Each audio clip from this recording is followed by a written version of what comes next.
জানুয়ারির 6 তারিখে আমার জন্মদিন ছিল। আর তোমরা সবাই ফেসবুক, ইনস্টাগ্রাম সব জায়গাতেই আমাকে অনেক অনেক উইশ করেছো।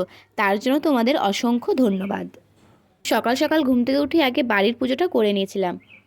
আর তারপরেই আমি আমাদের বাড়ির পাশে যে রাধামোহনজির মন্দির আছে ওখানে পুজো দিতে চলে গিয়েছিলাম। গিয়ে দেখি বামুন জেঠুই এখনও আসেনি, তাই একটু মন্দিরের চারিপাশটা ঘুরে দেখছিলাম। ঘুরতে ঘুরতে আমি বাগানে চলে এসেছি। আর বাগানে কিন্তু ঠাকুরের জন্য শীতের সব রকমের সবজি আর ফল ফুল সব রকমেরই গাছ রয়েছে। তো দেখো, এই জায়গাটা কিন্তু ভীষণই সুন্দর। তো এখানে ঠাকুরের সব থেকে প্রিয় শাক হচ্ছে পুনকা শাক, তাই এখানে পুনকা শাকও লাগানো রয়েছে। তো আমাদের এই মন্দিরটা কিন্তু অনেক জাগ্রত। তো জানো তো তোমরা, এই মন্দিরটা কিন্তু আমার বাড়ির একদমই কাছে, তোমাদেরকে তো আগেই বললাম। কিন্তু তাও আমি রোজ এখানে আসতে পারি না। তো যখন পুজো দেওয়ার থাকে তখনই আমি এই মন্দিরে আসি আর পুজো দিই। তো জানো তো তোমরা, এই মন্দিরে এসে কিন্তু আমার মনটা অনেকটা শান্ত হয়ে গেল। তো মন্দিরের চারিপাশটা তো ঘুরে দেখা হয়ে গেল। এখন আমি মন্দিরের উপরে উঠে যাব পুজো দেওয়ার জন্য। তো চলো, এবার তোমাদের আমি ঠাকুরের দর্শন করিয়ে দেব। এখানে কিন্তু শুধু রাধামোহনজিও নেই, অনেকগুলো ঠাকুরই আছে। আর এদিকে বামুন জেঠিও চলে এসেছে, পুজোটা দিয়ে দিচ্ছে এখন।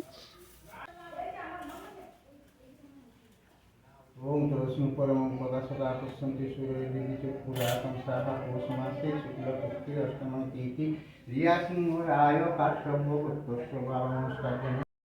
তো পুজো দেওয়ার পরে মনটা একদম শান্ত হয়ে গেল, কারণ আমার মনে যত রকমের যত কথা ছিল সব কিছুই আমি ঠাকুরের কাছে বলে দিয়েছি। তো এখানে কিন্তু পুজো দেওয়ার পরে মনটা একটা আলাদা রকমের শান্তি আসে।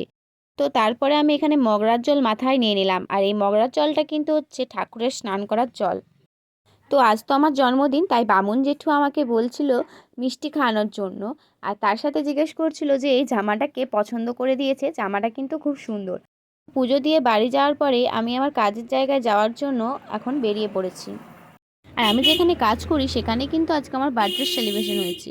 আর জন্মদিনে কেক কাটতে কেই না ভালোবাসে, কিন্তু এই বছর জন্মদিনটা আমার এত সুন্দরভাবে পালন হবে আমি কোনোদিনই ভাবতে পারিনি। তো এই ছিল আমার জন্মদিনের সারাদিনের ভিডিও।